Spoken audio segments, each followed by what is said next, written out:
जम्मू से इस समय की एक बहुत ही ज्यादा हैरान करने वाली खबर आपको सुनाने जा रहा हूं। यहां पर खाने से काकरोच और चूहा निकलने के बाद तमाम जो गुजर बकरवाल हॉस्टल में रहने वाले जो ट्राइबल स्टूडेंट्स हैं वो इस समय यहां पर हड़ताल पर बैठे हैं। इनसे बातचीत करेंगे। भाई साहब, क्या ये बता रहे हैं कि आप खाने से चूहा और काकरोच निकल रही क्या है? सबसे पहले तो हम आपको शुक्रगुजार हैं यहाँ पे कि आप यहाँ पर आए, मीडिया हजरात तमाम के। और जो आपने ये सुना है ये एक महज किस्सा नहीं है, बल्कि सही हकीकत बात है कि कल शाम को यहाँ पर काकरोच यहाँ पर मिला है और ये कल की बात नहीं है। और आए दिनों यही होता है, क्योंकि प्रॉपर सैनिटाइजेशन अगर हॉस्टल की नहीं होती है तो उसकी वजह से देखने काकरोच और ये चूहा कैसे आ रहा है? चावलों के बीच में था या दाल के बीच में आया था? सर ये दाल के बीच में था। और सबसे ये इसका कारण सबसे बड़ा मैं आपको बता दूं, हाल ही में पिछले साल यहाँ पर फ्लड आया था। फ्लड आने की वजह से प्रॉपर सैनिटाइजेशन इस हॉस्टल की नहीं हो पाई। मंत्री साहब यहाँ पर आए, हमें आश्वासन दिया गया, बड़े बड़े वादे किए गए, हमारे साथ आकर टेबल और चेयर के सामने वहाँ पर हमारी मीटिंग हुई और जितनी भी हमारी जनरल डिमांड थी हमने उनके सामने रखी थी। और सबसे बड़ी डिमांड ये भी थी कि यहाँ पर हॉस्टल की प्रॉपर सैनिटाइजेशन हो, कोई अकाउंटेबिलिटी ले इस हॉस्टल की। लेकिन बड़े ही अफसोस की बात है कि यहाँ पर हमारा कोई वार्डन ही नहीं है कि जो कि अकाउंटेबिलिटी यहाँ की हॉस्टल की लेगा। यहाँ पर जो वार्डन है वो अटैच्ड वार्डन है, दोनों के दोनों जो वार्डन है वो अटैच्ड वार्डन है। एक वार्डन है जिनको डीडीओ पावर दी गई है, एक वार्डन है जो असिस्टेंट वार्डन है। लेकिन बड़े ही अफसोस की बात है जो असिस्टेंट वार्डन है वो भी कोई 4 महीने से यहाँ से गायब है। हमें ये मालूम नहीं है कि उनको अटेंडेंस किस तरीके से मिलती है और किस तरीके से उनकी जो अटेंडेंस है वो चल रही है, क्योंकि यहाँ पर 2 हॉस्टल्स हैं। तो सुनने में ये आया कि जो 2 हॉस्टल्स हैं यहाँ पर, एक छोटा जो है 12th तक का हॉस्टल है, वहाँ पर अटेंडेंस दी जाती है, जो कि असिस्टेंट वार्डन है वहाँ से अटेंड करके चले जाते हैं। यहाँ पर बिल्कुल जो सिक्योरिटी का जो सिस्टम है पूरा रिदम मतलब धर्म भरम कर दिया हुआ है। यहाँ पर कोई भी बातचीत करने के लिए हमारे हम लेने वाला नहीं है। बिल्कुल कल शाम से हम यहाँ पर बैठे हैं, अभी मीडिया हजरात आए हैं, तो आपके आने के बाद वार्डन साहब भी यहाँ पर हमारे सामने तशरीफ फरमा हो गए हैं। और इसके अलावा रात से हम यहाँ पर बैठे हैं, भूखे बैठे हैं जब से वो काकरोच मिला है। अच्छा। और तब से हम यहाँ से भूखे बैठे हैं। बच्चों ने एक निवाला तक खाने का मुंह में नहीं डाला है। तो देखते नहीं है ये लोग जो खाना बनाते हैं, देखते नहीं है कि क्या हो रहा है? ये चूहा और इतना बड़ा ये दिखता नहीं है? सर एक प्रॉपर कुक हो ना, जिसको कुक कहा जाता है, 5-6 हजार रुपये तनख्वाह लेने वाले बेचारे किस तरीके से काम करेंगे? और बड़ी मुश्किल से वो बाहर से कहीं से हायर किए गए हैं। कोई परमानेंट यहाँ पर कुक नहीं है। अगर परमानेंट कुक नहीं होगा और प्रॉपर तरीके से अकाउंटेबिलिटी नहीं होगी, अगर उनको कोई पूछने वाला नहीं होगा, सर एक अगर वार्डन हॉस्टल में नहीं है ना, और हॉस्टल इस तरीके से जैसे कि कोई बच्चे यतीम है, हम यतीमों की तरह यहाँ पे रह रहे हैं। अगर हमारे ऊपर अगर वार्डन होंगे तो हॉस्टल की प्रॉपर तरीके से अकाउंटेबिलिटी होगी। और काकरोच और आए दिनों ये जो चीजें हमें देखने को मिल रही है ये हमें नहीं मिलेंगी यहाँ पर। और जब का ये फ्लड आया सर, पूरी की पूरी दीवारें खराब हो गई है। हॉस्टल की जो बुनियाद है, जो बेस है हॉस्टल का पूरा खराब हो चुका है।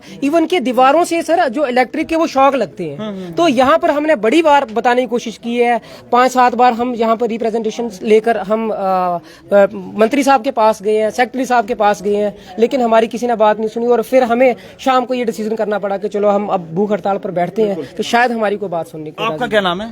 मेरा नाम सजाद चौधरी है। सजाद जी कहाँ से हैं? मैं रियासी से हूँ। रियासी से हैं। तो ये क्या बता रहे हैं कि ये खाने से चूहा और काकरोच निकल रहे हैं, ये सच बात है? हाँ, देखिए आए दिन यहाँ पर जो है कोई ना कोई इशू सामने आता है, कभी कॉकरोच, कभी चूहे, कभी खाने में कोई चीजें जो हैं वो मिल जाती हैं। ये सरासर जो है ट्राइबल डिपार्टमेंट की लापरवाही का नतीजा है कि यहाँ पर जो है परमानेंट कुक्स जो हैं वो एम्प्लॉइज नहीं है। उनको जो 5-6 हजार पर जो उनको मिल जाते हैं वो उनको लेके आ जाते हैं। आप जानते हैं कि वो अगर 5-6 हजार पर या 7 हजार पर अगर कोई उनको कुक मिलेगा तो वो किस क्वालिटी का खाना बनाएगा। और दूसरी बात ये है कि यहाँ पर जो है फंड मेंटेनेंस जो है वो कोई नहीं है। यहाँ पर जितना भी जो भी यहाँ पर मेंटेनेंस के लिए या रिपेयरिंग के लिए जो भी काम होता है वो सारा जो है उसी फूड के फंड से जो है वो निकाल कर जो है वो काम किए जाते हैं।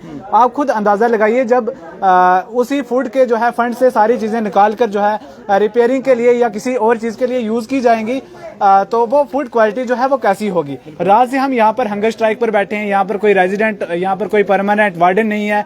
और ट्राइबल डिपार्टमेंट की जो है लगातार लापरवाही का नतीजा ये है कि वो आए दिन हमारे साथ जो है फेक प्रोमिसेस करते हैं कि हम जो है आपके इश्यूज सॉल्व करेंगे। बड़ी उम्मीद से जो है यहाँ पर बच्चे आते हैं बहुत दूर दूर से कि हम जाकर अपनी स्टडी को जो है वो कंटिन्यू करेंगे। और हम जो है हमें बहुत सारा कम्पीट करना पड़ता है बाकी स्टूडेंट्स के साथ, लेकिन उसका नतीजा ये निकलता है कि ट्राइबल डिपार्टमेंट की लापरवाही का कि हमें भाई साहब ये बात सच है कि इसमें से निकलते हैं चूहे और काकरोच? बिल्कुल भैया, ये सच बात है। रात को हमने ग्रुप में इन्फॉर्म भी किया था जब काकरोच और पानी में चूहा मिला। उसके बाद हमने एक ग्रुप होता है हमारे हॉस्टल का, जहाँ पे जिसमें वार्डन भी होते हैं, स्टूडेंट भी होते हैं। वार्डन तो यहाँ है ही कोई नहीं है। जो वार्डन दूसरे हॉस्टल के जिनको डीडीओ पावर है, उनका काम होता है सिर्फ बिलिंग करना। जो हॉस्टल में काम होते हैं, जो फंडिंग का पैसा आता है, उसका बिलिंग का काम होता है। वो वार्डन हमारे ग्रुप में थे। हमने इन्फॉर्म किया लेकिन कोई उस पर ध्यान नहीं दिया गया, क्यों पड़ा, कैसे पड़ा, क्या हुआ, खाना खाया नहीं खाया। उस चीज को देखने के बाद बच्चों ने हंगर स्ट्राइक पे बैठे हैं, अभी तक खाना नहीं खाया। अभी तक कोई बात करने नहीं आया यहाँ? कोई भी 1 मिनट पहले वो डीडीओ पावर वाले वार्डन यहाँ आए हैं, बाकी कोई भी ट्राइबल अफेयर डिपार्टमेंट का अधिकारी या कोई मंत्री कोई हमारे तक अभी नहीं पहुंचा है। हैरानगी की बात है कि जम्मू डिवीजन के अलग अलग कोनों से पीर पिंजाल के हवाले से बात करें, चिनाब वैली के हवाले से बात करें, डोडा, किश्तवाड़, रामबन, पुंछ, रजौरी की बात करें, रियासी, उधमपुर या बाकी जो सांबा कठुआ के दूर दराज के जो इलाके हैं, यहाँ के जो ट्राइबल जो स्टूडेंट्स हैं वो यहाँ पर जो पढ़ाई करते हैं, यहाँ पर रहते हैं ताकि वो अच्छे से पढ़ाई लिखाई कर सके। लेकिन अफसोस की बात है कि जिस तरह से जो है वो यहाँ पर उन्हें जो बुनियादी जो हक हैं उससे जो है वो उन्हें महरूम रखा जा रहा है, जिसके चलते यहाँ पर इन्हें परेशानी का जो सामना है वो करना पड़ रहा है। तो ऐसे में आप सब लोगों से अपील है कि अगर आप जम्मू कश्मीर के किसी भी कोने से इस समय इस वीडियो को देख रहे हो तो मेहरबानी करके इन लोगों के लिए एक शेयर जो है वो जरूर कीजिएगा, ताकि जो भी कंसर्निंग मंत्री हैं उन तक जो है वो इनकी फरियाद पहुंचे और इनके साथ जो नाइंसाफी हो रही है ये जो है वो ना हो। फिलहाल आप जनता अपने अपने सुझाव जरूर साझा करें। देखते रहे Jammu Tribune, camera person Anil के साथ नरेंद्र सिंह ठाकुर, जम्मू।